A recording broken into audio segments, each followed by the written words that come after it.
Well, some people will never learn, I suppose, how the internet works or how misinformation can spread very, very fast in digital forms.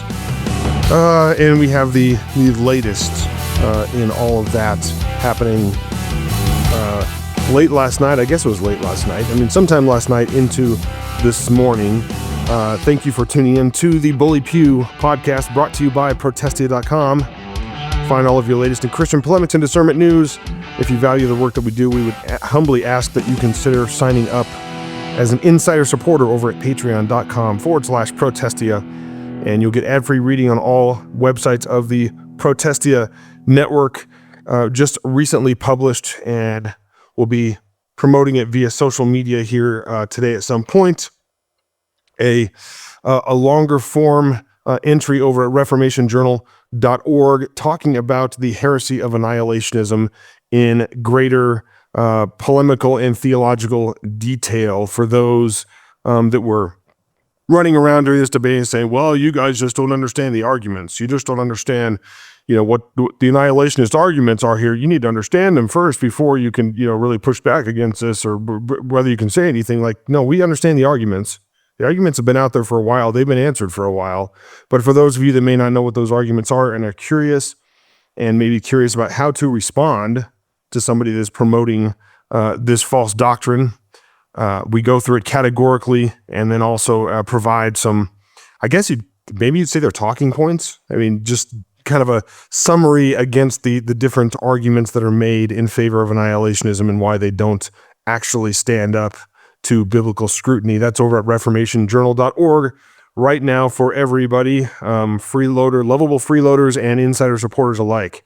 And yes, the more that people push back against the term lovable freeloader or just freeloader in general, which is tongue-in-cheek, the more I'm probably going to use it, because it seems in this day and age it is as important in some respects, certainly for the validity and the stability of public conversation, that people get a little thicker skin, and they are less likely and less prone to reflexive offense. And, we sometimes call it pearl clutching. Quit clutching your pearls. Stop looking for ways to be angry. I know that the internet and social media and the algorithms and things that they want you angry. You pay more attention when you're angry, apparently. I can fall into the same trap. I'm not any different.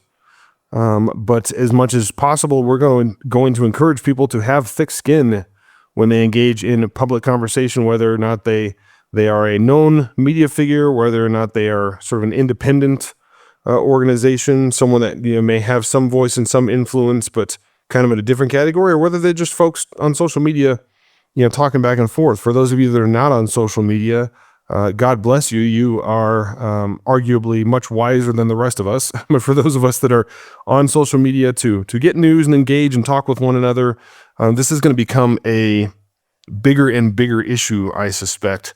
And the latest issue that we sort of ran into, I woke up this morning and there were big, false teacher social media accounts like Russell Moore over at Christianity Today, but also even, should know better kind of, brothers and sisters out there who were talking about Donald Trump supposedly sharing a video of Michelle and Barack Obama as apes. It was like some AI thing, some sort of, jungle video playing The Lion Sleeps Tonight and all of this. But all we'd seen on social media was a still shot of Barack and Michelle Obama laughing with their heads were on apes in this video, and people saying, Trump posted this and it's super racist and how low can he possibly go? And this, just the consternation was well over the top. And so the first reaction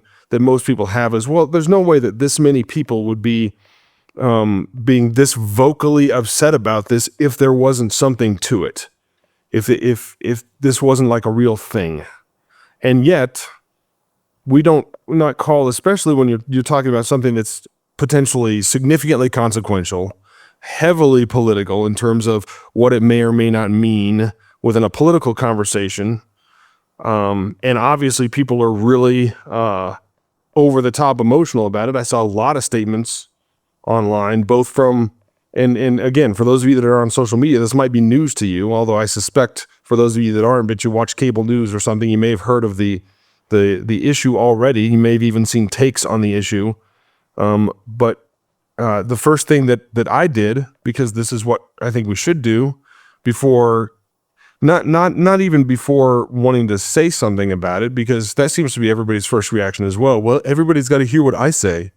Everybody's got to hear what I say about this. You know, while you're all worked up about whatever issue this is, don't forget that I exist. You know, don't forget that I'm over here and I have a position on this. And you know, I want to make sure you guys know I'm a good person, or whatever it is. This is the reflexive reaction with social media participants across the board very often, and we can all fall into it. My first reaction is, okay, what should Protestia say about this? What should I say about it? You know, that's the reflexive reaction as well. And yet I'm not willing to. And again, I'm going to encourage everybody who's involved in conversations online and social media publishing, because that's really what you're doing when you post from your social media account or you comment. Like, you're publishing words publicly for everybody else to see, that you be very diligent to be sure that whatever you post, you can actually defend against scrutiny. You don't have, as Christians especially, we don't have the prerogative, we don't have the right, we don't have the freedom under God's law to just hot take and pop off, and you know, say things that wind up being false, and we turn around and say, well, I just didn't know at the time. I didn't know. You know, I mean, you can understand why I would say that, right? I mean, you know, given what we knew, well, what did you know? That's the big problem. Is this is how internet hoaxes create real damage in people's lives, because you have a lot of people, lost people, but also saved people, who are, you know, online emoting about something they haven't even checked out for themselves.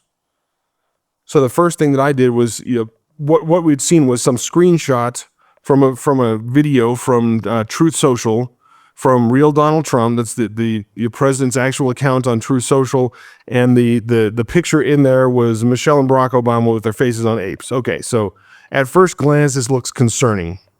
You know, at first glance, this looks like, uh-oh, did he actually post something like this? So the first thing that I did was go over to Truth Social. And I know not everybody's got Truth Social accounts, but this is why it's important to find resources and publications and things that you actually trust to do this kind of work. If you're unable to do it, and by the way, if you're unable to do it, if you're unable to check the context, I would argue you probably shouldn't be weighing in on this. Even to say something like, well, on the surface, this looks pretty bad. On the surface, I don't know. I mean, you know, Trump does some stuff, and you know, or to craft some sort of a well, the good stuff he does is gonna outweigh even this kind of thing, because really you don't know what it is yet. So I go over to Truth Social, and I find the actual video, which, by the way, was almost impossible to find, and I'll tell you why. You'll understand why. The video itself was a clip from one of the many election fraud documentaries that have been produced and released over the last 5-6 years since the 2020 election. The video is 1 minute.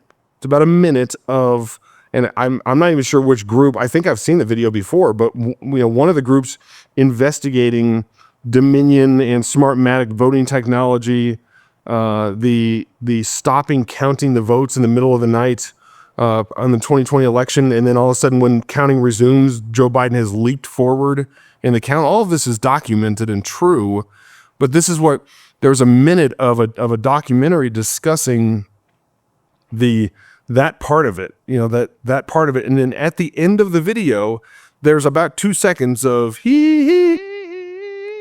Right at the end of the video, there's about 2 seconds of Lion Sleep, the beginning of Lion Sleeps Tonight, with Michelle and Barack Obama with their faces on apes dancing to the video, and then it returns back to the top of the election fraud video and stops. That was the video that was posted on Truth Social, and so I immediately knew what had happened when videos are screen grabbed online, like you pull up somebody else's social media account and you start screen recording on your phone or some other device. But most social media websites that play videos, I mean, X does this, Facebook, I believe, does this. Obviously, Truth Social does this. When it gets to the end of the video you're watching, it slides up and starts another video. Instagram does this. I mean, this is typical, and this is what had happened. So whoever from the Trump team had screen grabbed this video, the video had auto scrolled up to something else, and it happened to be this sort of, I don't know, cheesy AI video, which was a bunch of Democrat politicians with their faces on jungle animals dancing to The Lion Sleeps Tonight, and then Trump is the lion and he's walking through. I posted, if you're on X, I posted that entire video. I screen grabbed it off of Truth Social and posted it in its entirety so you can see what I'm talking about. But the jungle portion, this jungle video was not shared by Trump. It just happened to the first 2 seconds of it got captured as it auto played at the end of the video that he actually was sharing. And whoever posted it didn't chop off the end of the video, didn't chop off the beginning of the next video again, which was not what Trump was trying to share, obviously.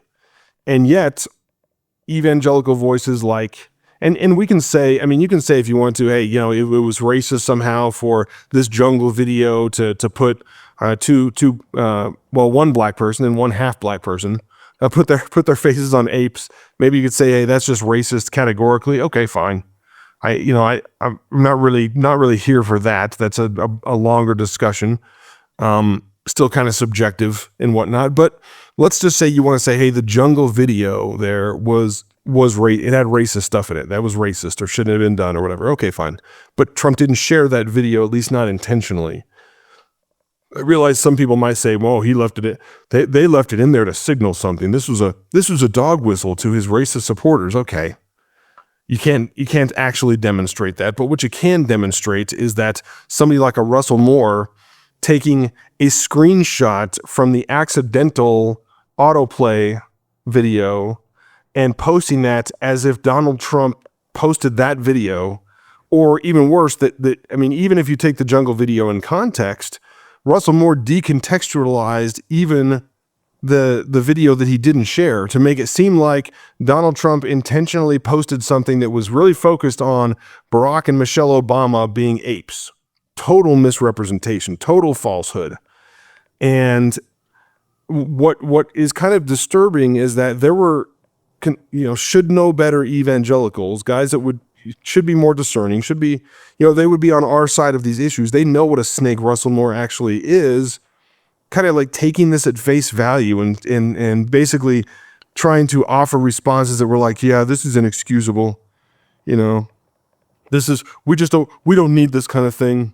I mean, Trump is doing some good things, but then when he does this kind of thing, it's just I throw my hands in the air and I just I don't know what to say about it. He's really harming our chances in the midterms and harming the stuff he's doing, all of this. And they didn't even stop to think for a second, guys. If Russell Moore is posting this, there's every likelihood that it's false in part or in whole. In this case, it was false in whole. His buddy Mike Cosper over at Christianity Today acting like this was a real thing, falling headlong for the hoax. And I mean, the best that people can come up with at this point, now that this is demonstrably a hoax, is something like, well, they should have been more careful. This is part of the official record now. They got to be more careful because they give the haters of God and they give the leftists and things like this fodder to attack true positions and things that need to happen, and they just got to be more careful. It's inexcusable that they wouldn't be more careful than this. Like, guys, the left is going to make up stuff anyway.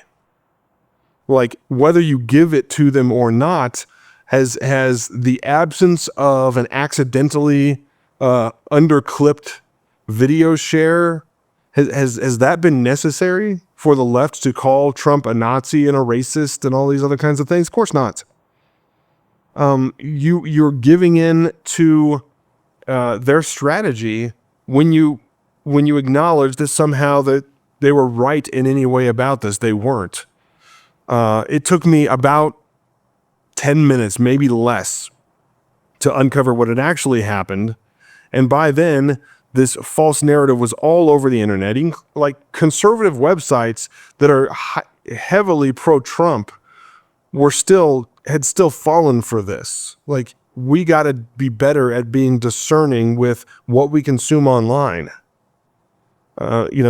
If you're going to criticize Donald Trump, make sure you're criticizing him for true reasons. We are not permitted to promote or give into lies and false narratives in any case.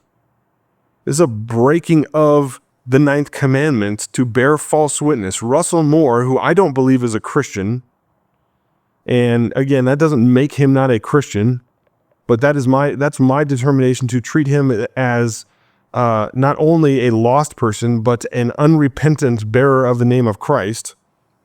Russell Moore bore grievous false witness against Donald Trump by pushing this thing forward. Those of you that should have automatically been suspicious by the people that were salivating to get to publish this kind of a thing, and yes, that's Russell Moore and his ilk. They're always looking for something that they can put out there, true, false, anywhere in between, mischaracterized, pulled out of context, poorly framed. It doesn't matter to them. They will put it all out there. I don't expect any apology from any of these God haters that are willingly lie about this stuff. But my admonition is for believers, be more careful. Don't just assume. That's what they want. They want you to see this kind of a thing and emotionally react and shut your brain off and don't actually look for the whole truth about something. This is what they want. And they got it from a lot of us. And that's unfortunate. I've been spending a lot of time trying to, because basically I posted the full explanation and context for this as soon as I knew it. And I don't have some sort of a big social media presence at a personal level. And so bigger conservative accounts than me found the same information at about the same time. Most of them actually a little bit later, if I want to, pat myself on the back here for being quick about this, but we're all basically trying to tell the internet, anybody will listen, like, guys, you don't have to try to defend the jungle video. He didn't share the jungle video. You don't have to try to defend how, this is pretty bad, but look at all the good stuff Trump has done. You don't need to do that either. Quit giving into the presuppositions and premises of the left. The only presupposition and premise that should operate your discernment here is that the enemies of God are liars. They are of their father, the devil. They lie. You should presume that somebody that you have determined is an enemy of God. Your presumption when you're doing discernment should be, this is highly likely to be a lie. Doesn't mean everything that they say is a lie, but you certainly should not look at it and presume that it's true. Jesus said very specifically to the Pharisees, you are of your father, the devil. The devil is the father of lies. His children lie. That's what they do. Lost people act like lost people. Your presumption should be the moment that you hear somebody that you know is an enemy of God say something that happens to align with their desires, their stated motivations, their prior positions.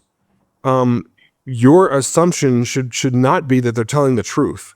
You don't even need to assume that they're lying, although I would argue you should lean that way. That should be your properly default position here. Your disposition should be that that person is an enemy of God, a son of the devil, who is the father of lies. Therefore, what they're saying is more likely to be a lie than it is to be the truth. That doesn't mean that you run out there and just say everything they're saying is a lie. It's not what I'm saying. But your discernment guard should be up. This should raise red flags. If Russell Moore is pushing something that he just happens to perfectly fit into his stated desires and his stated position, and who he has, the enemy of, of Donald Trump that he's always been. And it just so happens, oh, there's a smoking gun here. Magically, there's a smoking gun where Trump proves his racism to the world. Like, not only should you not believe that's true, you should believe it's false. And then go and investigate and find out for yourself.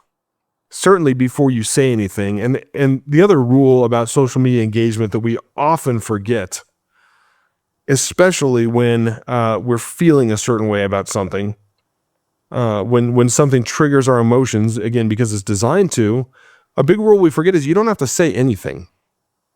You don't have to say anything.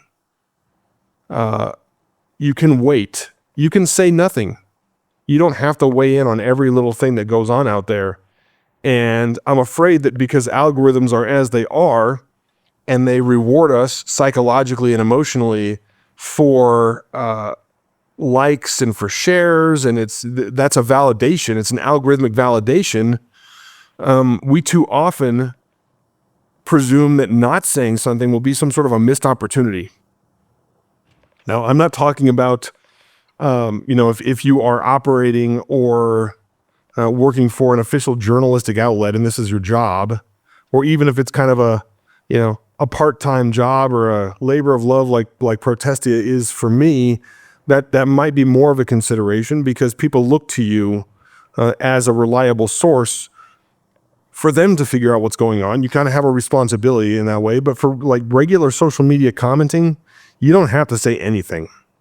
You don't.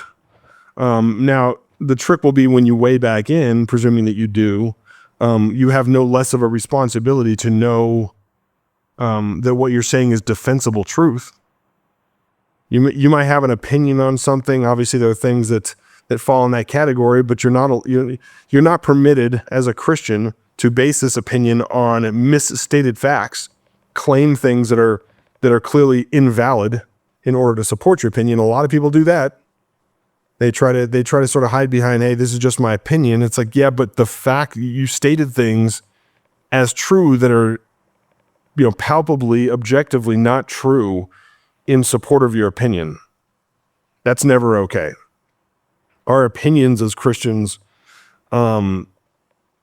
it should be pretty clear what we are saying from a position of opinion versus what we're saying from a position of facts that we're stating.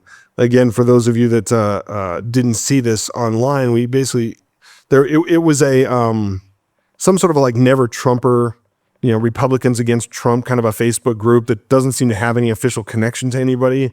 But they were the first ones that, watched this video apparently from Trump on True Social, saw the 2 seconds of auto scroll that accidentally, autoplay of the next video that accidentally didn't get cut off, and took a screenshot of that and characterized it as if this is Trump sharing an Obamas or Apes video online. The entire thing is a hoax from top to bottom, and shame on we expect Russell Moore to do what Russell Moore does. He's a lost person. We expect lost people to act like lost people.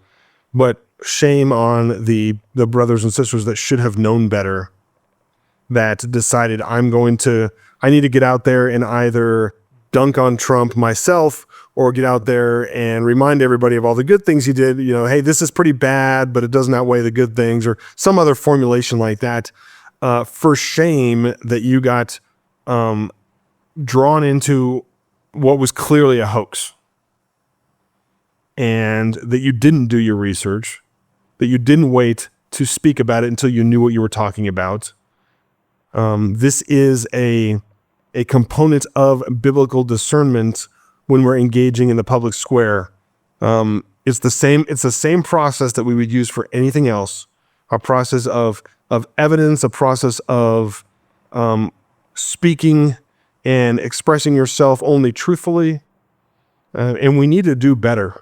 Honestly.